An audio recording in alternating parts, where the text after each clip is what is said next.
하나님 말씀 마가복음 6장 30절에서 44절. 사도들이 예수께 모여 자기들이 행한 것과 가르친 것을 낱낱이 고하니 이르시되 너희는 따로 한적한 곳에 와서 잠깐 쉬어라 하시니 이는 오고 가는 사람이 많아 음식 먹을 배를도 없음이라. 이에 배를 타고 따로 한적한 곳에 갈새 그 가는 것을 보고 많은 사람들이 저희인 줄 안지라. 모든 고을로부터 도보로 그곳에 달려와 저희보다 먼저 갔더라. 예수께서 나오사 큰 무리를 보시고 그 목자 없는 양 같음을 인하여 불쌍히 여기사 이에 여러 가지로 가르치시더라. 때가 저물어 가매 제자들이 예수께 나와 여짜오되 이곳은 빈들이요 때도 저물어 가니 무리를 보내어 두루 촌과 마을로 가서 무엇을 사 먹게 하옵소서. 대답하여 가라사대 너희가 먹을 것을 주라 하시니 여짜오되 우리가 가서 200데나리온의 떡을 사다 먹이리이까. 이르시되 너희에게 떡 몇 개나 있느냐 가서 보라 하시니 알아보고 가로되 떡 5개와 물고기 2마리가 있더이다 하거늘 제자들을 명하사 그 모든 사람으로 때를 지어 푸른 잔디 위에 앉게 하시니 때로 혹 100씩 혹 50씩 앉을지라. 예수께서 떡 5개와 물고기 2마리를 가지사 하늘을 우러러 축사하시고 떡을 떼어 제자들에게 주어 사람들 앞에 놓게 하시고 또 물고기 2마리도 모든 사람에게 나누어 주시매 다 배불리 먹고 남은 떡 조각과 물고기를 12바구니에 차게 거두었으며 떡을 먹은 남자가 5,000명이었더라. 아멘. 그리고 찬양 시간에 물론 우리가 이제 음악을 눈을 감고 화음을 이렇게 청취하는 것도 좋지만은 우리 찬양대원들을 다 주시하면서 음악을 들으면은 그것이 훨씬 더 감동이 진합니다. 감동이 진하고 설교 들을 때도 눈을 감고 있어도 뭐 들리긴 하겠지만은 설교하는 자의 인상이라든지 또 톤이라든지 모션이라든지 이런 것들을 같이 보면서 하면 그 이해가 훨씬 더 강해집니다. 그래서 예배 시간에 순서는 전부 다 따라오는 게 좋습니다. 딴 거 하지 마시고 또 찬양대가 만약에 찬양을 하는데 눈을 감고 듣는다면 그냥 테이프 하나 틀어놓으면 되잖아요. 테이프 틀어놓으면 훨씬 더 좋을 수도 있지 않습니까? 근데 다 우리 예배는 우리가 눈으로 보고 확인하라는 의미가 있기 때문에 그렇습니다. 우리 장로들 빠지면 못할 줄 알았는데 너무 오늘 은혜스럽습니다. 예. 제가 울 뻔했습니다. 예. 너무 은혜스러워가지고. 예. 오늘 제가 결혼 23주년 결혼 기념일입니다. 예. 가만히 보니까 오늘이 1월 11일이에요. 예. 어느새 23년을 살았어요. 지겹도록. 예. 세상 물건 한 20년 쓰고 나면 다 버려야 되는데 예. 참 하나님께서 이 사람을 만들어 놓은 거 참 이게 참 기적인 것 같아요. 예. 그래서 여러 가지가 아마 교차가 되어서 오늘 찬양에 참 은혜가 되었던 것 같습니다. 오늘 주님 앞에 나온 우리 모든 성도들 새해를 시작하면서 오늘 주시는 말씀과 오늘 또 이 찬양들을 통해서 나왔던 찬양의 가사처럼 믿음이 굳게 서서 한 해 승리하며 살아가는 우리 모든 성도들 되시기를 주님의 이름으로 축원합니다. 오늘 우리가 살펴보고 있는 본문은 불신자도 알 정도로 잘 알려진 내용입니다. 떡 5개와 물고기 2마리로 남자만 5,000명, 약 3만 명으로 추산하는 사람들이 먹고 12바구니가 그것도 가득히 남았습니다. 그래서 예수 그리스도에 대한 신앙이 없는 사람들도 교회에 나오지 않는 사람들도 믿음이 없는 사람들도 오병이어라는 말을 잘 인용하고 잘 사용하여 세상살이에서 그런 복을 받고 싶어 합니다. 과연 이 사실이 놀랍습니까? 예, 맞습니다. 놀랍습니다. 놀라운 기적이 분명합니다. 이 기적 역시 전능하신 창조주 하나님이 아니고서는 절대로 이룰 수 없는 놀라운 기적입니다. 하지만 천지를 창조하신 하나님의 입장에서 3만 명이나 300만 명이나 세계 인구 전체가 다 다를 게 무엇이 있습니까? 5,000명을 먹여서 대단합니까? 우리 하나님의 입장에서는 5만 명도 먹일 수 있고 500만 명도 먹일 수 있고 인류 전부도 다 먹일 수 있는 하나님이 아니십니까? 우리 입장에서는 대단하지만 하나님의 입장에서는 5,000명 먹인 것 그거 별것 아니란 말입니다. 그런데 우리들이 그 일만 가지고 놀라워한다면 야 5,000명이 먹었다더라 5만 명이 먹었다더라 이 일만 가지고 놀라워한다면은 그 일을 이루신 예수님에 대해서는 관심이 없고 그 일을 이루신 예수님의 의도에 대해서는 관심이 없고 그 일만 가지고 놀라워하고 그 일만 추구한다면은 지금도 그런 일이 나에게 있어지기를 원한다고만 한다면은 그것은 불신자들 세상 사람들과 똑같은 수준이다 이 말입니다. 세상 사람들도 오병이어를 거론하면서 인용하면서 그런 복을 받기를 원합니다. 우리도 교회 나와서 기도하면서 그런 복을 받기를 원한다면은 그것은 믿음 없는 세상 사람들이나 예수를 안 믿는 사람들이나 예수를 믿는 우리들이나 다를 바가 무엇이 있습니까?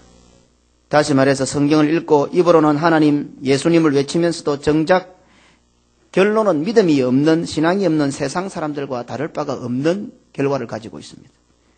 교회에서 신앙생활하는 성도가 불신자와 같은 정도의 관점을 가지고 있다면 이상하지 않습니까?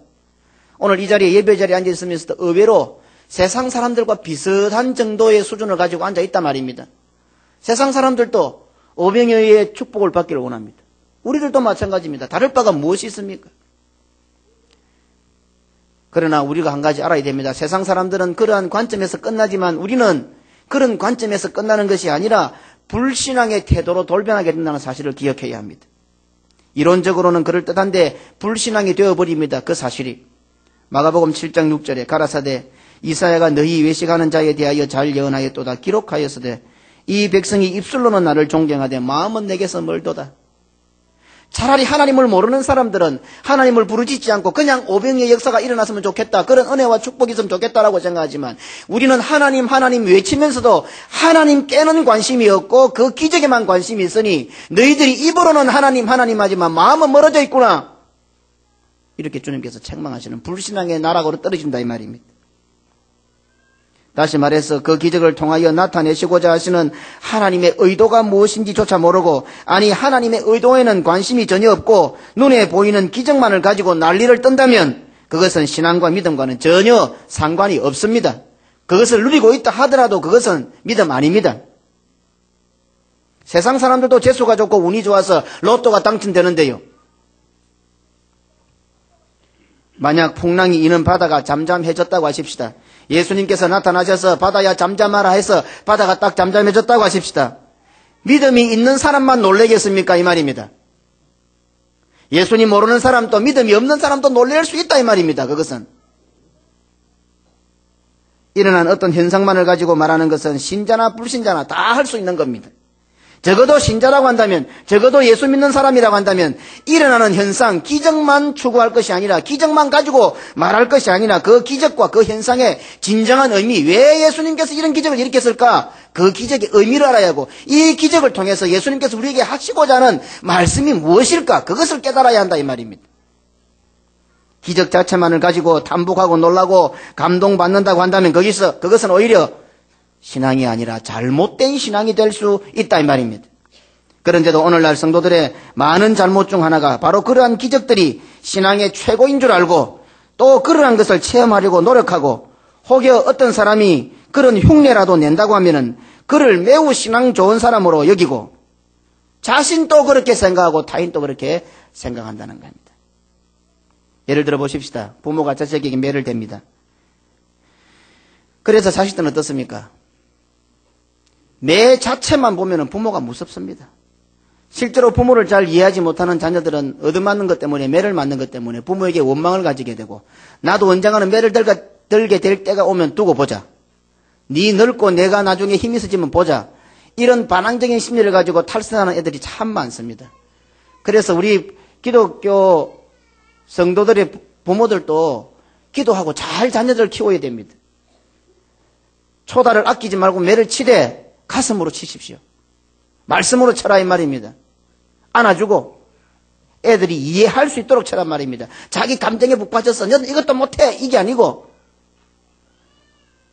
버릇없는 자녀들로 키우지 말고 공손하고 아름다운 자녀들로 키우기 위해서 노력하십시오. 어쩌면 돈을 버는 것보다 그것이 훨씬 더 중요할지 모릅니다. 어쨌든 매만 바라보는 자녀들이 어떻게 생각하겠습니까? 부모에 대해서 원망하고 나도 빨리 매를 들 때가 왔으면 좋겠다. 이런 어긋난 사고를 가지고 자라게 될 것입니다. 하지만 만약에 그 어린 자녀가 그 매 속에 담겨져 있는 부모의 사랑을 깨닫고 느낀다면 매 자체는 아무것도 아니지 않습니까? 저는 제 아들 하나 있는 정태를 참 많이 때렸습니다. 제 주변에 있는 사람들은 그 사실을 참 잘 압니다. 그래서 필리핀에 있는 그 원병희 목사님 같은 경우는 표현을 이렇게 좀 과하게 듭니다. 개 패듯이 패더라 이래요. 제가 얼마나 애를 많이 팼는가 하면. 그러나 항상 제가 묻습니다. 그리고 그에게 이해를 시킵니다. 그래서 대학에 가서 대화를 나눈 적이 있는데 자기는 아빠에 대해서 너무 고맙게 생각한다는 거죠. 아빠가 날 사랑하셨기 때문에 그렇게 때렸다는 것을 자기는 인정을 하고 있어요. 성경에 나타난 전능하신 하나님의 능력, 하나님만이 하실 수 있는 놀라운 기적들, 그것들의 진정한 의도와 목적이 무엇이겠느냐 말입니다. 내만 보면 부모가 원망스럽지만 매 속에 담겨져 있는 그 부모의 사랑을 보면은 그 자식이 감사하고 바르게 자라갈 수 있는 것처럼 우리가 성경에 나타있는 기적만 보면은 매만 보는 것과 똑같단 말입니다. 기적을 통하여 주시고자 하는 하나님 아버지의 진정한 사랑과 의미를 우리가 깨달아야 한다 이 말입니다. 그것이 무엇이겠습니까? 오늘 성경에 나타나는 수많은 이적과 수많은 기적과 수많은 사건들과 수많은 사람들을 통해서 우리에게 보여주시고자 하는 진정한 의미와 목적이 무엇입니까? 단 한마디로 말한다면 그것은 우리를 향하신 하나님 자신의 사랑입니다. 그리고 바로 그 하나님의 사랑이 우리들에게는 어떻게 나타납니까? 우리들의 구원으로 나타납니다. 하나님께서 우리를 향하신 사랑이고 그 사랑이 우리들에게 나타날 때는 우리들의 구원으로 나타난다 이 말입니다. 성경 속에 나타난 모든 기적들과 사건들과 인물들은 한결같이 우리의 구원을 향하여 달려오고 있습니다. 그렇다고 한다면 답이 쉽게 나오지 않습니까? 예수님께서 기적을 일으킨 목적과 의도는 궁극적으로 우리들의 구원을 위함입니다. 그러니 모든 기적의 의도와 목적은 우리를 구원하시는 메시아에게 집중되어 있고 곧 예수 그리스도 그분이 모든 기적의 중심이 된다 하는 것을 깨달을 수 있습니다. 그러니 오늘 우리가 살펴보고 있는 오병이의 기적 역시 핵심은 예수께서 누구시냐가 관건이 된다는 말입니다. 세례 요한의 죽음을 언급하는 것에도 살펴볼 수 있습니다. 세례 요한의 목베어 죽인 사건을 등장시키면서 제일 처음으로 딱 하는 질문이 무엇입니까? 예수가 누구냐? 이 질문을 던져놓고 있습니다. 우리는 특히 신앙 좋다는 오늘날의 성도들은 예수님보다도 기적에 관심이 많습니다. 기적이 없으면 예수님이 메시아가 아닙니까? 우리 기독교 종교는 체험의 종교가 맞습니다. 말씀대로 우리가 믿음으로 나아가면 체험할 수 있습니다. 주께서 채워주십니다. 그러나 우리의 그릇은 하나님에 비하면 아무것도 아닙니다. 어떻게 다 담을 수 있겠습니까? 우리 기독교는 체험의 종교가 맞지만은 우리가 체험 못한다고 해서 예수님 메시아가 아니냐 이 말입니다. 오늘날의 성도들과 신앙 형태는 기적만 있으면 그것이 능력이 되고 그것이 신앙이 됩니다. 자기가 뭐 이상한 능력을 가지고 있고 어떤 은사를 나타내고 어떤 무엇을 보면 뭐 그게 최고의 신앙이 되어버립니다. 그게 믿음의 기준이 되어버립니다. 그래서 마가복음 7장에 가보면은 예수님께서 그렇게 지적합니다. 바리새인과 서기관들을 향해 너희들이 장로의 유전, 사람의 유전, 너희의 유전 때문에 하나님의 계명을 저버린다. 오늘날의 성도들과 신앙 형태는 기적만 있으면 다 되는 것 같은 그런 시대가 되어버렸습니다. 그러니 세상 사람들 향하는 경고의 말씀이 아니라 오늘 교회로 모인 성도를 향해 주님께서 너희들이 바로 서기관과 바리새인들이다. 오늘 이렇게 지적하고 있는 것입니다. 결국 우리의 눈과 기준에 의존하는 인간적인 한계나 범위 안에서의 신앙인인 것입니다.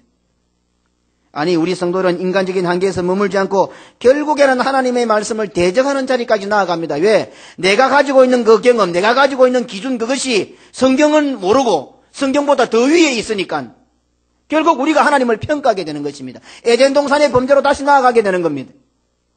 마가복음 7장 8절로 9절에 너희가 하나님의 계명은 버리고 사람의 유전을 지키느니라. 또 가라사대 너희가 너희 유전을 지키려고 하나님의 계명을 잘 저버리는도다. 하나님의 백성이면은 하나님의 말씀을 잘 알아야 될 건데 하나님의 말씀은 1년가도 한 번도 읽지 않고 하나님의 말씀 듣는 예배 시간도 딴짓하고 말씀에 대해서는 잘 모르고 그냥 자기가 꿈하면 꾼 거, 자기가 한번 느낀 거 그것 가지고 신앙생활을 하려고 합니다. 그리고 그것을 자랑합니다. 너희 유전을 지키기 위해서 하나님의 계명을 잘 저버리는도다. 외식하는 자들아, 독사의 자식들아, 오늘 주님께서 누구에게 이렇게 책망하시겠습니까? 세상 사람들입니까? 아닙니다. 오늘 목사들에게, 장로들에게, 집사와 권사들에게, 성도들에게, 성도라는 간판을 가지고 있지만은 하나님의 말씀을 모르는 성도들에게, 기적의 진정한 의미는 모르고 기적만 추구하고 살아가는 성도들을 향해서 오늘 주님께서는 그렇게 책망하실 거란 말입니다. 기적을 일으켰던 제자들을 알아본 수많은 사람들이 모든 고을로부터 몰려오게 되었고 식사 시간이 되자 제자들은 사람들을 돌려보내자고 합니다. 그런데 뜬금없이 예수님께서는 너희들이 먹을 것을 주라고 말씀하십니다. 제자들의 대답처럼 돈이 있다고 해서 될 일도 아닙니다. 어디서 음식을 장만하고 조달하고 나누어 줄 수 있겠습니까? 이러한 상황을 다 아시는 예수님께서 왜 생뚱맞게 뜬금없이 제자들을 열받게 만드시는 말씀을 하셨겠는가 하는 겁니다. 너희들이 먹을 것을 주라. 기적보다는 기적의 의도를 알아야 하듯이 이 말씀 역시 그 속에 담긴 예수님의 의도를 알아야 하고 그것이 핵심입니다. 예수님께서 무슨 의도로 이 말씀을 하셨겠습니까? 우리는 지난 시간 그 의미의 한 가지를 살펴보았습니다. 우선적으로는 제자들에게 지금 일어난 상황의 시작이 어딘지, 시작이 무엇인지, 어떻게 해서 이 일이 벌어지게 되었는지를 상기시키는 말씀입니다. 구체적으로 표현해 본다면 너희가 나를 믿느냐, 너희에게 믿음이 있느냐, 믿음이 우선이냐, 상황과 형편이 우선이냐, 무엇으로 이 문제를 해결하려고 하느냐, 이렇게 물으시는 예수님의 질문이란 말입니다. 예수님께서 제자들을 파송하시면서 능력과 권세를 주셔서 그들이 나가서 귀신들을 쫓아내고 병자들을 고쳤습니다. 그런 기적을 얼마 전까지 제자들은 행했습니다.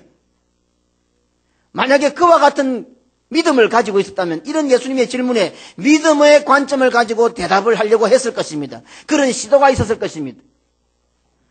뜬금없는 예수님의 그 명령 앞에 얼마 전에 자기들이 귀신을 쫓아내고 자기들이 능력을 행하여 병자를 고쳤던 그 기적을 행했던 사람들이 아닙니까? 그렇다고 하면 그것을 상기시켜 그 믿음의 관점에서 이 대답을 했어야 하는 겁니다. 그런데 제자들은 그 믿음이 온데간데 없고 다 사라지고 그 기적을 맛본 것이 아니라 자기는 기적을 행했던 사람들인데 그 기적을 행했던 사람들조차도 그 기적에 근거하여 믿음에 근거하여 대답하지는 못하고 그냥 상식적인 수준에서 세상 사람들이 추구하는 정도의 수준에서 대답이 톡 나와버린 것입니다. 오늘 이 말씀은 예수님의 명령입니다. 너희가 먹을 것을 주라. 이 말씀은 질문이 아니라 명령입니다. 믿음에서 출발하라. 믿음의 눈으로 보라. 믿음으로 이 문제를 해결하라. 이 말씀입니다. 그러고 보면 예수님께서 하신 이 말씀은 결국 세례 요한의 죽음에 대한 기사를 또다시 회상시키고 있음을 알 수 있습니다. 세례 요한의 죽음에 대한 기사는 예수님이 누구신지에 대한 질문으로 시작됩니다. 결국 이 말씀 역시 그것과 같은 의미를 담고 있습니다. 너희는 나를 누구라고 생각하느냐? 너희가 먹을 것을 주라. 결국 같은 의미를 뽑아낼 수가 있습니다. 그러니 세례 요한의 죽음에 대한 기사 역시도 오병이어의 기적의 한 부분이 된다는 것을 또 한 번 깨닫게 됩니다. 너희가 먹을 것을 주라. 아직도 너희의 생각이나 기준을 가지고 있느냐? 아직도 너희의 목을 베어내지 못하고 있느냐? 너희들에게 그것을 감당할 배경이나 물질이 있으면 너희가 할 수 있을 것 같으냐? 정말 200데나리의 돈이 있으면 그것을 가지고 이 사람들을 먹일 수 있느냐? 형편이 되고 사정이 되면 되느냐? 오늘 이 말씀을 하고 계신 것입니다. 나에게 돈만 있으면 헌금도 많이 하고 무엇인지 교회의 필요를 다 채울 수 있을 것 같습니까? 그러면 지금 잘못하는 것이 돈이 없어서 물질이 없어서 그렇습니까? 하나님께서는 돈 자체를 요구하신 적은 없습니다. 한마디로 무엇입니까? 믿음이 없어서 헌금을 못하는 겁니다. 우리 생각에 우리 인간의 기준에 저 사람이 없으면 교회가 안 될 것 같죠? 그 사람이 없으면 교회가 안 되는 것이 아니라 믿음이 없으면 교회가 안 되는 거예요. 믿음이 없으면 헌금 못합니다. 믿음이 없으면 헌신 못합니다. 믿음이 없으면 충성 못합니다. 답은 정확합니다. 불분명하거나 헷갈리는 것 전혀 없습니다. 명확하고 명쾌합니다. 돈 많으면 헌금 많이 하는 것이 아니라 믿음이 있어서 헌금 많이 하는 겁니다. 가난한 사람들은 어찌 보면 가난한지만 골라서 해요. 어디 예수님께서 많이 바친 자들을 좋아하십니까? 과부의 두레돈은 어떻게 된 오늘 우리들은 이 사실을 분명히 깨달아야 합니다. 우리 가운데 우리 주변에 돈 헌금을 많이 하는 사람이 있습니까? 그 사람은 믿음이 좋은 사람이에요. 왜 그것을 모릅니까? 왜 이상한 눈을 가지고 바라봅니까? 왜 자기가 하지 않는 것을 그런 식으로 핑계를 댑니까? 물질이 없어서 헌금 못한다고 생각하는 자들에게 엄중히 경고하시는 말씀입니다. 그리고 물질이 있으면서도 헌금 못하는 자들에게 물질이 있고 없고의 차원이 아니라 통이 크고 작고의 차원이 아니라 믿음이 있느냐 없느냐를 지적하는 말씀입니다. 우리는 교회하는 모든 일들을 믿음의 관점에서 보아야 합니다. 인간적으로 통이 커서가 아닙니다. 아무리 통 커도 믿음 없으면 안 됩니다. 그것은요. 믿음이 있기 때문에 되는 겁니다. 한 걸음 더 나아가 주의 일을 함에 있어서 그리스도와 복음과 교회를 위하는 일에 있어서 철저히 자신의 공로사상을 배격하는 말씀이 되기도 합니다. 그래서 믿음으로 했기 때문에 우리가 수만금을 주님 앞에 바쳐드려도 내가 했다 말 못하는 겁니다.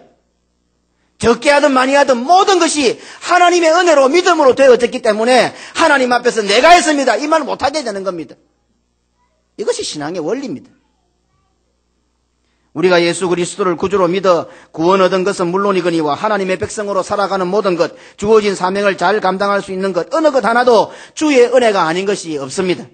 우리의 노력과 헌신과 충성조차도 다 주의 은혜로 할 수 있어서 우리는 잘 알지 않습니까? 오늘 이 자리에 예배드리는 것조차도 주의 은혜가 없었으면 우리가 이 자리에 앉아있을 수 있겠습니까?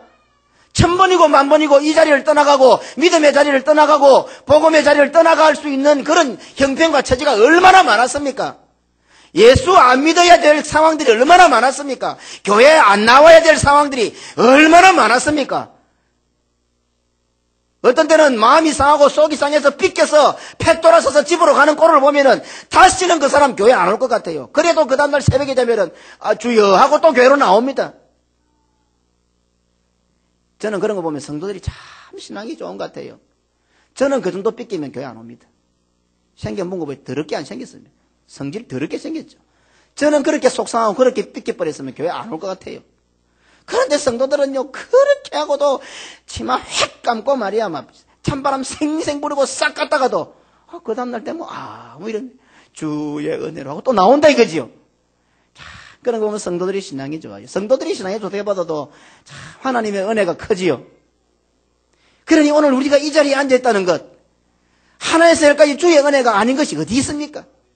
그것을 우리는 고백하고 있지 않습니까? 우리의 노력이나 우리의 헌신이나 우리의 충성조차도 다 주의 은혜로 할 수 있었다 아닙니까? 이전에 내가 열심을 내었는데 지금 혹시 열심을 내지 못하고 있습니까? 첫사랑을 잃어버렸고 첫사랑이 식었다고 생각하십니까? 무슨 사랑이 그래만 해서 옛날에 내고 지금은 못합니까? 그것도 사탄이 주는 간교한 속임수라는 걸 알아야 됩니다. 늘 성령님은 내 속에 살아 계십니다. 늘 성령님의 불은 우리 가슴 속에 활활 불타고 있습니다. 그런데 사람들 머릿속에 여기 앉은 성도 속에 옛날에는 내가 열심히 했지, 옛날에는 첫사랑이 있어서 뜨겁게 했지, 주일학교도 하고 찬양대도 하고 봉사도 하고 뭐든데 지금은 다 식었어. 내가 뭐 식구고 내가 뭐 대표고 이랍니까? 내 속에는 그리스도의 심장이 두근거리고 성령이 내주하고 계시는데 신앙의 눈으로 바라보지 못하니까 믿음이 없어진 줄은 모르고 그런 핑계를 대고 있다 이 말입니다. 오늘은 너희가 먹을 것을 주라의 두 번째 의미를 살펴보겠습니다. 이 말씀은 제자를 통하여 먹을 것을 주게 하겠다는 말씀입니다. 너희가 먹을 것을 주라. 너희가 먹을 것을 줄 수 있도록 내가 해주겠다. 오늘 이 말씀입니다. 생뚱맞게 들리는 예수님의 말씀은 지난 시간에 살펴보았던 것처럼 시작 혹은 처음을 기억나게 하는, 즉 믿음을 돌아보게 하는 의도성 있는 명령이었습니다. 하지만 오늘 우리는 이 말씀의 두 번째 의미로 제자들의 단순히 믿음을 테스트하고 믿음을 회상시키는 차원에서 끝나는 것이 아니라는 사실을 살펴보고자 합니다. 말씀은 곧 약속입니다. 그래서 이 말씀 역시 우선적으로는 제자들에게 주어진 약속입니다. 이 사실을 첫 번째 의미와 연결시켜 본다면 시작을 깨닫게 되는 사람은, 시작을 확실히 아는 사람은, 다시 말해서 믿음 위에 굳게 서 있는 사람은, 믿음의 관점을 가지고 있는 사람은 주어지는 명령을 실천할 수 있다 이 말입니다. 너희가 먹을 것을 주라는 명령 자체는 절대로 불가능합니다. 1%의 가능성도 없습니다. 그러나 이 말씀은 너희가 믿음 위에 서기만 하면은, 다시 말해서 예수 그리스도를 확실히 믿기만 하면은 예수 그리스도인 내가, 예수인 내가 너희들을 통하여 먹일 수 있게 해줄게. 이것은 명령과 동시에 하나님의 확실한 약속이 되는 것입니다. 다시 말해서 예수님을 믿는 믿음이 있는 사람은 예수 그리스도의 능력과 권세를 받아 그 약속의 말씀을 실현하게 된다는 뜻입니다. 우리 그리스도인이 입이 둔하여 무슨 말을 해야 될지도 모릅니다. 세상적인 그 세상의 법정에 있어서 그 위압과 광포와 그 억압 속에서 우리는 벌벌 떨며 두려워서 무슨 말을 해야 될지 모릅니다. 그러나 너희가 믿음을 가지고 서기만 서보라. 너 입에서 내가 말을 넣어줄 것이고 네가 입만 벌리면 네가 말하는 것이 아니라 네 속에 있는 성령님이 말하게 될 것이다.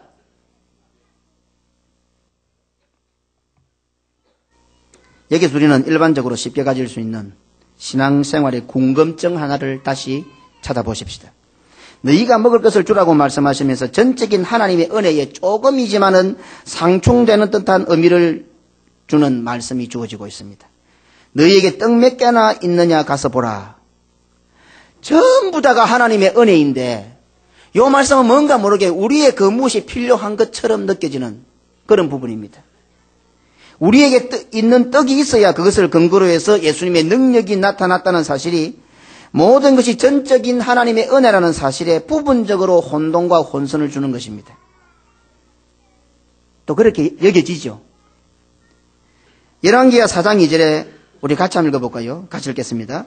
엘리사가 저에게 이르되 내가 너를 위하여 어떻게 하랴? 내 집에 무엇이 있는지 내게 구하라. 저가 가로되 계집종의 집에 한 병 기름 외에는 아무것도 없나이다. 열왕기하 4장 29절입니다. 같이 읽겠습니다. 엘리사가 게하시에게 이르되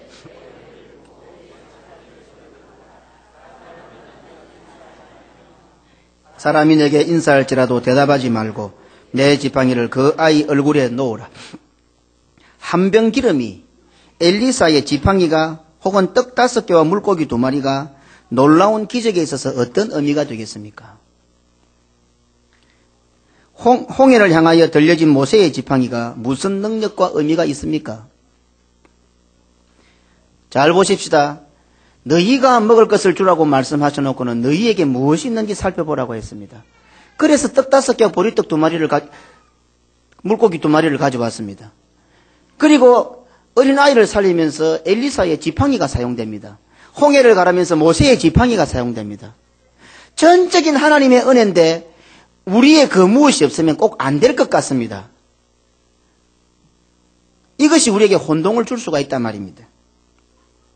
잘 보십시오. 똑같은 지팡이인데 믿음으로 들려진 모세의 지팡이는 홍해를 갈랐습니다. 엘리사의 지팡이는 믿음이 없는 게하시가 들므로 해서 죽은 아이를 살리지 못했습니다. 무엇을 보여주자는 겁니까? 전적인 하나님의 은혜에 우리의 공로가 조금이라도 포함되어야 된다는 말입니까? 믿음으로 들려진 모세의 지팡이는 홍해도 갈랐지만은 믿음이 없이 주어진 지팡이는 게하시의 지팡이는 죽은 아이를 못 살려냈습니다. 궁극적으로 너희가 믿느냐 믿지 않느냐 믿음이 있느냐 없느냐를 묻는 질문이죠.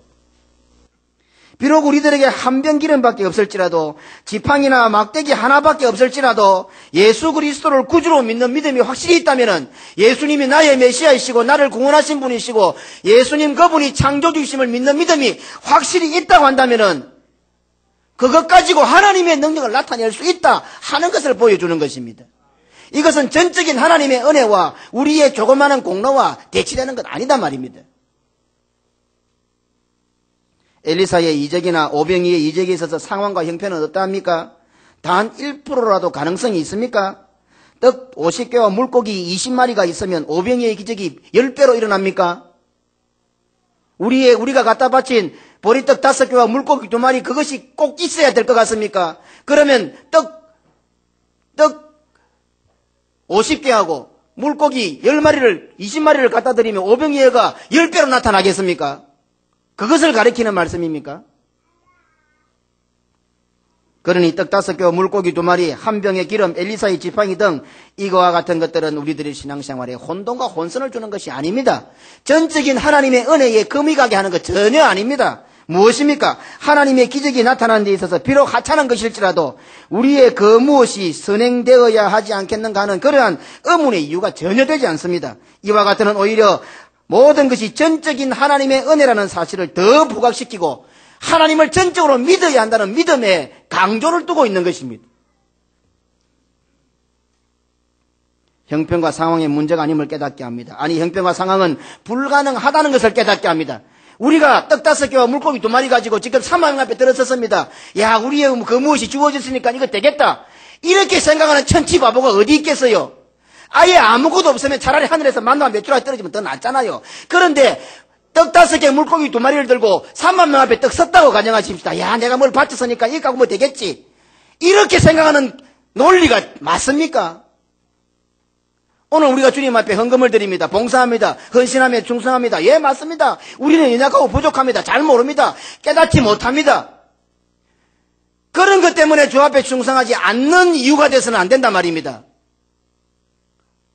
보리떡 5개 물고기 2마리를 들고 왔습니다. 3만 명 앞에 떠서 이것 갖고 우리가 이거 바쳤으니까 하나님께서 해주시겠지, 이렇게 생각하는 사람이 어디 있겠습니까? 오히려 없는 것보다 더 못하잖아요. 보잘것없잖아요. 우리는 그와 같은 존재들이에요. 우리가 바로 떡 5개고 우리가 바로 물고기 2마리예요. 우리가 바로 겨자씨예요. 그런데 주님의 손에 들리기만 하면 이 산을 들어 저리로 옮기기도 하고, 이방의 새들이, 수많은 새들이 날아와 깃들게 되는 큰 나무로 자랄 수도 있다는 것을 보여주시는 말씀 아닙니까? 우리에게 주어진 형편과 상황이 어떠하든지 우리에게 예수 그리스도를 믿는 믿음만 있다면 우리로 하여금 구원의 사명을 감당할 수 있게 해주시겠다는 예수님의 약속의 말씀입니다. 명령은 항상 약속이 동반됩니다. 명령을 지키면 축복이요, 명령을 지키지 않으면 심판입니다. 너희가 먹을 것을 주라. 2009년도 새해에 하나님께서 우리 임마누엘 선교교회에서 너희가, 임마누엘 선교교회야, 너희가 먹을 것을 주라. 이 명령은 약속이기에 우리가 믿음으로 아멘하면은 엄청난 축복이 우리에게 주어지게 되는 겁니다. 오늘까지 우리 교회가 걸어온 길이나 또 세계를 교구로 하여 선교하는 일이 과연 형편과 상황이 가능해서 한 것들입니까? 믿음이 될 때 우리가 할 수 있다는 것을 잘 알지 않습니까? 그러니 궁극적으로 하나님께서 전부 다 하시는 것입니다. 하지만 하나님께서는 믿음의 사람을 통하여 하나님 자신의 일을 하시는 것입니다. 그러면 우리가 뭐가 됩니까? 우리가 했습니까? 세계를 교구로 선교하는 거 우리가 했습니까? 다 하나님이 하셨다는 거 알지 않습니까? 형편과 처지와 상황이 안 되는 것도 했지 않습니까? 그러면 하나님께서 우리를 사용하여 하셨지만은 우리는 전적으로 하나님께서 하신 것을 알게 됩니다. 그럼 우리는 뭡니까? 우리는 정인들입니다. 그렇죠. 그래서 우리가 정인들인 것입니다. 구원의 정인들입니다. 왜 사도의 신앙 위에 교회가 세워져야 됩니까? 그들은 예수 그리스도를 그리스도의 정인들이고 예수 그리스도께서 구원을 이루신, 예수 그리스도께서 부활하신 것의 정인들이기 때문에 그 정인의 신앙 고백 위에 교회가 세워지는 겁니다. 오늘 시대도 마찬가지입니다. 우리는 정인들입니다. 얼마나 가슴이 벅찹니까? 우리의 공로나 우리의 노력이 무엇을 한다가 아니라 전적으로 하나님께서 일을 하시지만 우리를 통해서 하심으로 우리를 하나님께서 일하시는 그 현장에 정인들로 삼으셔서 우리로 통하여 교회를 세우시고 우리로 통하여 복음의 역사를, 구원의 역사를 이루어 가시는 것입니다. 이 논리가 똑같이 지금도 진행되고 있는 것입니다. 너희가 먹을 것을 주라는 이 말씀은 엄중한 명령입니다. 이 말씀을 다르게 표현해 본다면 너희가 먹을 것을 줄 수 있도록 해주마 하는 하나님의 약속이요, 보장입니다. 바로 우리가 할 수 있다는 약속의 말씀입니다. 바로 우리가 하게 된다는 약속의 말씀입니다. 우리는 한낱 지팡이에 불과합니다. 하지만은 이 믿음만은 가지면 우리가 홍해도 가를 수 있고 죽은 아이도 살릴 수가 있습니다. 그렇지만 우리가 하는 것이 아니다 말입니다. 전적으로 하나님이 하시면서 우리를 지팡이로 사용하시고 우리를 기름 한 병으로 사용하시고 우리를 떡 5개 물고기 2마리로 사용하신단 말입니다. 이 말씀 설교를 듣고도 아이고 목사님, 아이고 나는 떡 5개밖에 안 되는데요, 나는 물고기 2마리밖에 없는데요, 나는 지팡이밖에 안 되는데요, 그래서 내가 주의 일을 못하겠습니다, 이런 변명을 내어놓을 수 있습니까? 당신이 합니까? 우리가 합니까? 떡 5개, 물고기 2마리 정도밖에 안 되지만 5,000명을 먹이고도 남게 하시겠다는 하나님의 약속의 말씀인 것입니다. 우리는 오늘까지 그것을 많이 체험한 교회입니다. 어느 교회보다도 많이 누렸지 않습니까? 그러니 우리 성도들에게 있어서 최고의 축복이 무엇입니까? 과연 무엇일까요? 적은 것이 많아지는 오병의 역사가 일어나는 것, 그것도 엄청난 축복이 맞습니다. 그러나 성도들에게, 믿음의 성도들에게 있어서 진짜 축복이 무엇일까요? 오병이의 역사는 세상 사람들도 많이 지금 누리고 있습니다. 하나님의 일반 은총에 관해로 해서 말입니다. 그들도 우리와 똑같은 태양의 혜택을 누리고 있고 하나님께서 만들어놓은 자연 만물 이치의 혜택을 많이 누리고 있습니다. 어찌 보면 그 사람들이 더 많이 누리는 것 같아요. 가라지가 되어가지고 우리를 쪽쪽 빨아먹어 더 잘 자라는 것 같아요. 예수 믿는 사람보다 예수 믿는 사람이 더 로또 잘 걸리는 것 같고 재수 좋은 거고 운 좋은 것 같고 대박도 더 잘 터뜨리는 것 같아요. 그러면 세상 사람들이 누리는 그 축복 우리가 똑같이 누려서 그것이 우리에게 축복이라고 말할 수 있습니까? 과연 성도들에게, 믿는 우리들에게, 하늘 백성인 우리들에게 최고의 축복이 무엇이겠습니까? 그것은 하나님의 일, 복음의 일, 구원의 일, 교회의 일, 하나님께서 하시는 그 일에 사용되어지는 그것이 최고의 축복이다 이 말입니다. 주의 일을 할 수 있는 그것 자체가 축복이 되는 겁니다. 주의 일, 5,000명을 먹이는 것은 절대로 우리가 할 수 없는 일입니다. 하지만 믿음이 될 때에 5,000명이 아니라 5만 명도 먹일 수 있게 되는 것이고 5만 명을 먹이시는 분은 하나님이시지만 우리는 그 일에 동참하게 되고 그 일의 정인들이 되는 겁니다. 이것이 축복이라는 것입니다. 그리고 우리의 생각으로는 아니 실제로 정말 불가능한 상황과 형편인데도 예수님께서는 우리가 못할 줄 뻔히 아시면서도 우리들에게 너희가 먹을 것을 주라 이렇게 명령하시는 것입니다. 우리가 할 만해서가 아닙니다. 우리가 할 수 있는 능력이 되어서가 아닙니다. 우리가 할 수 있는 형편과 처지가 되어서가 아닙니다. 우리가 못할 줄 뻔히 아시면서도 너희가 먹을 것을 주라. 놀리는 말씀입니까? 열받게 하는 말씀입니까? 우리를 테스트하는 말씀입니까? 아닙니다. 우리로 하여금 하게 하겠다. 약속의 말씀입니다. 어떻습니까? 새해들은 나에게 어떤 사명이 주어져 있습니까? 교회 안에서 내가 감당해야 할 부분들이 어떤 것입니까? 오늘까지 신앙생활하면서 수많은 일들을 내 형편이 되고 내 사정이 되고 내 능력이 되어서 내가 할 수 있어서 한 것들입니까?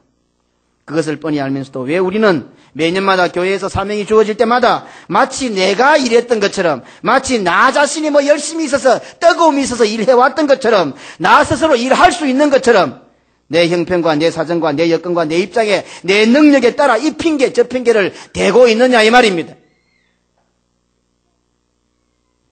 우리 새해 들어서서 여러 부분에 직분자들이 세워졌습니다. 오늘 오후부터 말씀 사경회가 시작되고 또 재직 세미나가 시작됩니다. 적어도 집사로 임명받으신 분들은 다 참석하십시오. 한 사람도 빠지지 말고. 형편이 안 됩니까? 사정이 안 됩니까? 자꾸 그래 따지면 진짜 형편 안 되게 하십니다. 하나님께서. 무섭지요? 예, 무서운 말씀입니다. 하나님께서 진짜 형편 안 되고 사정 안 되게 만들어 주시면 어떻게 하시겠습니까? 우리가 믿는 하나님께서 그 정도도 모르시겠습니까? 내 바쁜 거 모르시겠어요? 내 형편 어려운 거 모르시겠어요? 내 힘든 거 모르시겠어요? 지금 내 마음이 실망하고 좌절이 되어서 열심히 안 나는 상태를 우리 하나님께서 모르시겠나 말입니다. 우리 하나님이 그런 분이십니까? 내 마음 하나도 몰라주시는 분입니까? 다 아시면서도 이렇게 피곤하고 이렇게 지치고 이렇게 상처받고 이렇게 괴롭고 이렇게 정이 떨어져 있고 이렇게 재미가 없고 이런 거 주님께서 다 아시면서도 우리에게 직분을 맡기시고 사명을 맡기시면서 너희가 먹을 것을 주라. 이 말은 내가 그거 고쳐줄게. 내가 그거 회복시켜줄게. 내가 너희들에게 할 수 있도록 해줄게. 이 말씀 아닙니까? 그래서 믿음으로 아멘하고 이런 형편 저런 형편 따지지 않고 주님 앞에 아멘하고 순종하면은 그 모든 것이 삽시간에 3만 명에게 500명의 역사 일어났던 것처럼 내 속에서 회복의 역사가 일어난단 말입니다. 우리가 믿는 하나님 앞뒤가 꽉 막혀서 말귀가 안 통하시는 분입니까? 그냥 무조건 해라 마라 이렇게 하시는 하나님이십니까? 아니다 말입니다. 내보다 나를 더 잘하시는 하나님이시란 말입니다. 너희가 먹을 것을 주라. 아니 바로 네가 먹을 것을 주라. 오늘 주님께서는 새해에 우리들에게 이렇게 말씀하십니다. 이 말씀이 우리가 할 수 있는 것을 하라고 하시는 말씀입니까? 우리의 능력과 형편과 처지가 할 수 있으니까 하라는 말씀입니까? 돈 200데나리온이 있으니 돈 있는 사람에게만 하라고 주시는 말씀입니까? 우리의 형편과 처지와 능력을 물으시는 말씀 아닙니다. 우리가 먹일 수 있게 해주겠다. 너희가 그 일을 하게 될 것이다 하는 주님의 약속이요 보장입니다. 우리가 그 일을 할 수 있도록 해주겠다. 하나님께서 친히 우리를 통해서 하시겠다 하는 약속이란 말입니다. 제자들에게 이렇게 말씀하신 예수님께서 실제로 제자들을 통하여 사람들을 먹이신 것처럼 예수님께서 우리들을 통하여 우리에게 맡기진 그 일을 할 수 있도록 해 주시겠다는 약속의 말씀이 올 새해에 우리 교회와 교회 속한 모든 성도들에게 주어지고 있는 것입니다. 그러니 너희가 먹을 것을 주라는 이 말씀이 우리들에게 얼마나 엄청난 축복의 말씀으로 축복을 보장하는 말씀으로 주어지고 있습니까? 그래도 부담스럽습니까? 이거 하라 저거 하라니까 부담스럽습니까? 이것은 하나님께서 나와 함께 하셔서 나를 통해서 하나님의 능력과 하나님의 권세를 나타내시고 구원의 역사를 이루어주겠다는 하나님의 약속의 보장인데 이것을 전적으로 아멘하고 믿는 사람이 얼마 안 된다는 사실입니다. 너희 가운데 믿는 자를 보겠느냐? 어디에? 이 자리에. 오늘 이 말씀의 강단에서 말씀이 선포되면서 이 말씀을 믿는 사람이 정말 얼마나 되겠노? 그러니 오늘 성도들에게 우리가 살아가는 삶의 최고의 축복이 무엇입니까? 주의 일을 할 수 있다는 것입니다. 이것이 최고의 축복입니다. 돈 많이 가지고 사업에 성공하고 좋은 직장하고 좋은 남편 만나고 이런 것도 주님 주시는 분복이 될 수 있지만은 세상 사람들 보십시오. 주님 없이도 그런 것을 누립니다. 그러나 그들의 인생이 허무하지 않습니까? 어떤 충격적인 일이 주어지면은 대기업 회장, 우리는 상상도 못하는 높은 위치에 있는 사람들도 쉽게 자살해버립니다. 청와대나 고위 관료에 있는 사람들도 무슨 문제가 뜨고 신문에 글자 하나 타보면 금세 자살합니다. 인생 자체가 허무한 거예요. 그러나 우리들은 살아가는 모든 삶이 즐거움도 기쁨도 슬픔도 눈물도 괴로움도 아픔도 탄식도 박해도 죽음까지도 내 속에 사시는 그분이 예수 그리스도이니 사나 죽으나 그리스도를 존귀하게 할 뿐 아니라 내 속에 살고 있는 분이 예수 그리스도니 내가 죽는 것도 유익하다. 우리는 실패가 없어요. 우리가 교회에서 주의 일을 한다는 것은 곧 하나님께서 나를 통해서 역사하신다는 증거입니다. 주의 일을 하고 있습니까? 현악단을 하고 찬양대를 하고 교사를 하고 차량봉사로 식당봉사를 하고 교사를 하고 각종 여러 가지 사명을 감당하고 있습니까? 알아주든 몰라주든 그 일이 나에게 사명이 주어져 있습니까? 주께서 나에게 권세와 능력을 주셨다는 증거입니다. 도무지 형편이 안 되는데 구역장을 맡았습니까? 도무지 형편이 안 되는데 권차를 맡았습니까? 자기는 그것을 모를 뿐이지만 하나님께서 지금 그 사람에게 권세를 주시고 능력을 주시려고 준비하고 있는 것입니다. 아멘하고 수도꼭지만 틀면은 거기서 물이 콸콸콸 쏟아져 나오는 겁니다. 그런데 수도꼭지를 못 틀고 있어요. 형편이 안 되고 사정이 안 되고 뭐가 안 되고 뭐가 안 되고. 주님의 축복은 우리 입까지 완전히 다 와 있는데 아멘이 안 터져 나오는 거라. 이래서 안 되고 저래서 안 되고 힘들어서 안 되고 피곤해서 안 되고 바빠서 안 되고 집이 멀어서 안 되고 평생 그래 사 있어. 어쩌겠노? 구원은 자기가 받는 건데 내가 해줄 수도 없고.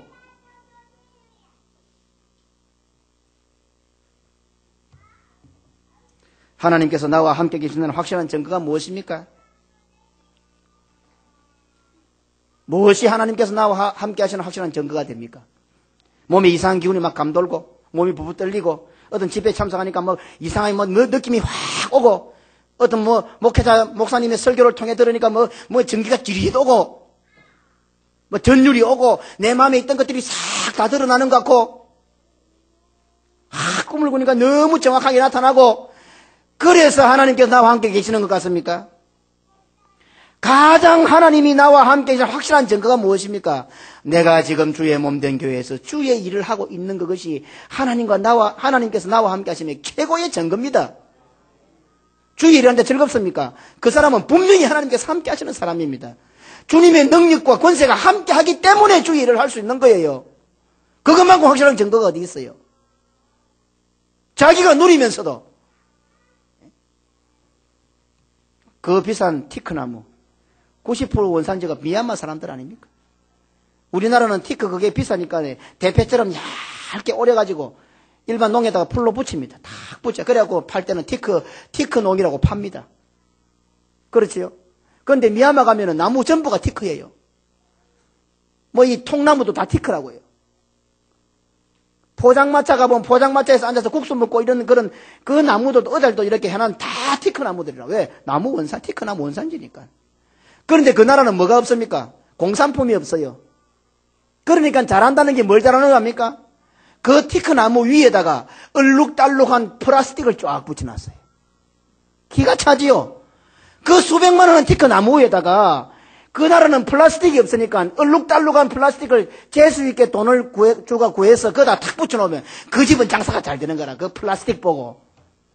기가 안 찹니까 이거요? 우리가 그 꼴이라 이 말이에요. 우리가. 하늘의 보화를 가지고 그리스도의 금방패를 두르고 있는 사람들이 세상에 그냥 플라스틱 하나 붙이는 그것 보고 쫓아다니고 있다 이 말이에요.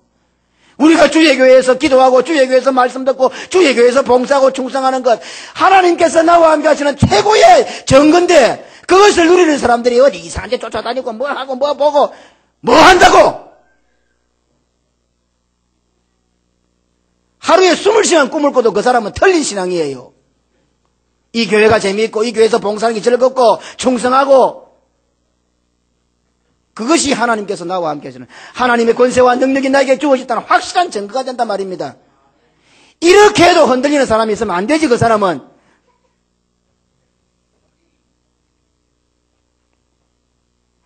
주님의 일을 한다는 사실 절대로 할 수 없는 우리들 아닙니까? 그런데 주일을 하고 있지 않습니까? 그러면 주님이 나와 함께 하시는 증거가 되는 것입니다. 그러니 핑계와 변명을 대고 일 안 한 것은 하나님께서 나와 함께 하시겠다는 것을 원천적으로 거부하는 행위가 됩니다. 잘 아십시오. 형편이 안 된다, 사정이 안 된다, 뭐가 안 된다, 마음이 안 맞다. 이것은 그냥 주의 일 안 하는 거 아닙니다. 올해는 내가 막 교회 일 안 할란다. 이 정도 차원이 아닙니다. 하나님께서 나와 함께 하시겠다고 하는데 안 할랍니다. 이겁니다. 하나님의 권세와 능력 나 필요 없습니다. 불신앙입니다. 잘 아십시오. 제가 분명히 말씀드렸습니다. 나중에 여러분들이 하나님 앞에서 절대 핑계 못 합니다. 아이고 그때 목사님이 조금 더 땡겨줬으면 할 텐데 그때 좀 덜 땡겨주더라. 그런 말 잘하죠. 아이고 장로님이 조금 더 붙들어줬으면 내가 할 텐데 그때 안 붙들어 안 했다마. 천만에 주님께서 나에게 권세를 주시고 내가 너에게 능력을 주고 내가 너와 함께 하겠다는데 이런저런 이유와 핑계를 대면서 싫습니다. 하나님이 함께 하심에 대해서 거부하는 행동입니다. 하나님의 능력과 권세를 내가 안 받겠습니다 하는 그 행동입니다. 잘 알고 이야기하십시오. 이제부터. 그래서 교회의 직분자가 세워지는 것은 하나님께서 우리 교회와 함께 하시는 증거가 됩니다. 일꾼이 세워진다는 것은 그 사람 자체도 하나님 일을 하게 되니 영광스러워지지만은 그 사람을 세우는 것을 통해서 하나님께서 우리 교회와 함께 하신다. 하나님께서 우리 교회에 하나님의 능력과 권세를 주시는구나 하는 증거가 된단 말입니다. 선교의 일이나 교회를 건축하는 일이나 우리가 가진 것으로나 형편과 처지로는 어느 것 하나도 해낼 수 없음이 분명합니다. 그런데 우리는 해내었고 지금도 하고 있지 않습니까? 일어날 수 없는 기적들이 아닙니까? 그러니 오늘 우리들에게 나에게 어떤 종류든 사명이 주어진다면 바로 그것은 나에게 주시는 하나님의 약속이요 하나님의 기적을 일으키게 하는 축복이 됩니다. 우리 가운데는 너무 그런 것이 많습니다. 어제 허진이가 이제 첫 세상에 나가서 일을 하고 첫 월급을 받아봤어요. 그래서 그 월급을 또 헌금으로 가져왔어요. 참 우리 교회는 좋은 이런 신앙의 전통들이 있는 것 같습니다. 아마 평생 기억나지 않겠어요. 그래서 제가 그렇게 기도해 주었습니다.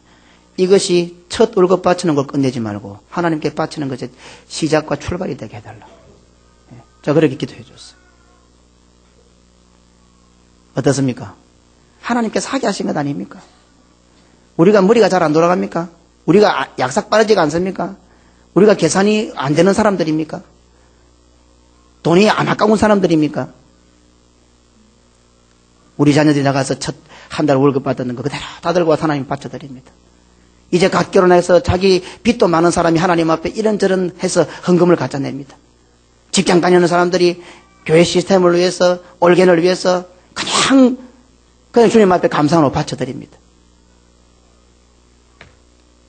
우리 성도들은 잘 모르지만 여기 지금 한 55인치 TV가 달려있어요. 그래서 제 얼굴이 잘 보입니다. 제가 한 번씩 가사도 안 보고 막 찬송 부르지요. 제가 다 외워서 부르는 것처럼 입으로 그래야 합니다. 이야 우리 목사님 신령하네. 그것도 다 외우나 싶어요. 사실은 다 보고 있습니다. 여기.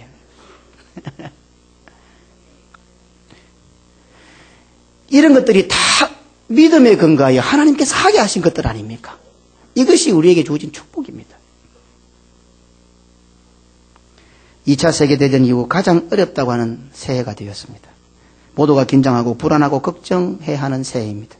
그런데 하나님께서는 강단을 통하여 예수님께서 제자들에게 말씀하셨던 것처럼 뜬금없이 생뚱맞게 전혀 형편과 사정에 안 맞게 우리 보고 먹을 것을 주라고 명령하셨습니다.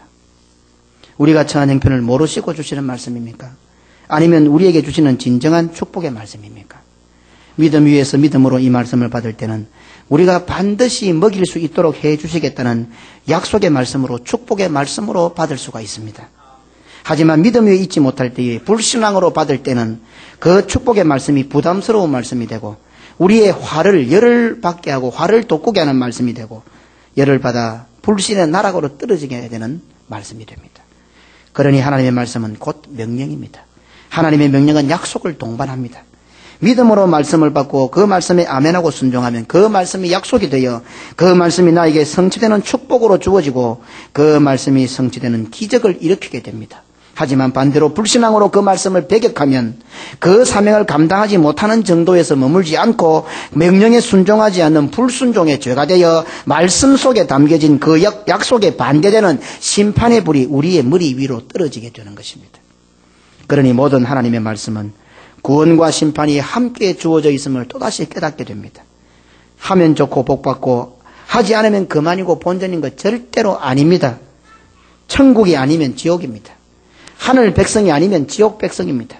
광명이 아니면 흑암입니다. 예수 그리스도의 좋은 군사가 안 되면 예수 그리스도의 나쁜 군사가 됩니다.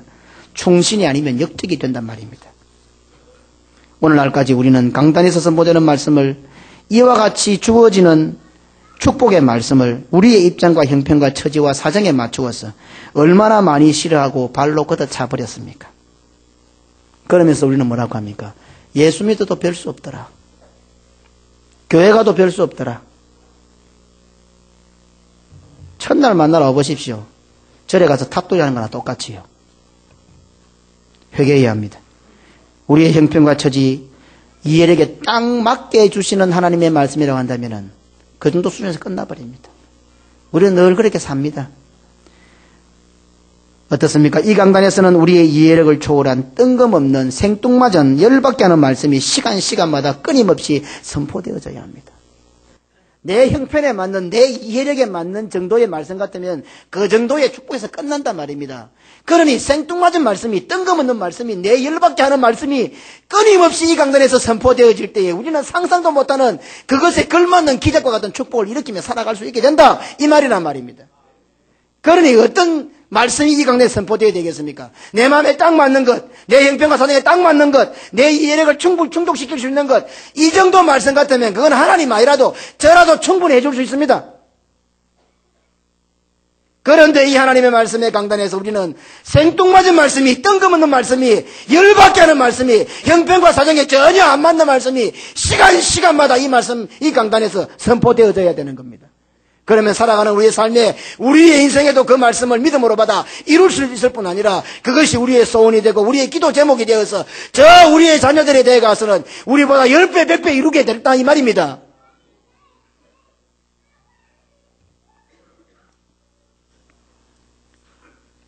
그것이야말로 우리 교회와 속한 우리 모든 성도들에게 오병이어의 기적과도 같은 영육간의 축복이 주어지고 있다는 증거가 되며 하나님께서 우리와 함께 계셔서 능력과 권세를 주고 계신다는 증거가 되기 때문입니다. 올 한 해 2009년 새해에 너희가 먹을 것을 주라. 임마누엘 성교교회야 너희가 먹을 것을 주라. 이 말씀은 오늘 우리 주님께서 우리 교회를 향해서 먹을 것을 주게 해주겠다. 우리가 믿음으로 아멘 하면은 거기에 그 명령, 그 말씀에 약속되어 있는 약속이 우리에게 성취될 것이고 하나님의 놀라운 기적을 우리가 누리게 될 것이고 우리가 행하게 될 것이고 하나님의 뜻을 성취하며 축복 가운데 살 수 있게 해주시겠다는 그 말씀이 되는 것입니다. 오늘 이 말씀 속에 담겨진 뜻을 믿음으로 받아 이 뜻을 이루어가고 성취해가는 복된 성도들이 다 되시기를 주님의 이름으로 축원합니다. 아멘. 하나님 감사합니다. 우리는 지팡이에 불과합니다. 우리는 떡 5개와 물고기 2마리밖에 안 됩니다. 우리는 겨자씨밖에 안 됩니다. 한 병밖에 안 되는 기름 정도밖에 안 됩니다. 그런데도 우리를 감히 상상도 못하는 일에 사용하여 주시니 감사합니다. 하나님, 새해 우리들에게 너희가 먹을 것을 주라는 이 놀라운 축복의 말씀을 주셔서 감사합니다. 우리 모두가 이 말씀에 믿음으로 아멘하게 하옵소서. 그래서 정말 모두가 다 불가능하다고 하지만은 믿음으로 아멘하는 자들을 통해서 주께서 어떻게 하시는가를 우리가 보여주는 우리의 삶을 통하여 우리 교회를 통하여 하나님의 살아계심과 하나님의 구원의 역사와 하나님의 능력을 하나님의 영광을 드러내는 복된 한 해가 될 수 있도록 그리고 그 일들을 이루어갈 때에 그 하나님의 영광이 우리의 머리 위에 존귀의 간으로 씌워지는 그런 은혜와 축복이 그런 가슴 벅찬 은혜가 풍성히 임하는 한 해 우리 모든 성도들 다 되게 역사하여 주옵소서. 구주 예수님 이름으로 기도드리옵나이다. 아멘. 우리 주 예수 그리스도의 은혜와 아버지 하나님의 무한하신 사랑과 성령의 교통, 인도, 축복하심이 권세와 능력 더하심이 너희가 먹을 것을 주라고 말씀하시는 그 말씀, 그 약속, 그 명령, 그 축복을 아멘으로 받아 믿음으로 순종하고자 하는 모든 성도들 머리 위에 2009년 새해를 살아가는 우리 모든 임마누엘 권속들 머리 위에 항상 함께 있을지어다. 아멘.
아멘.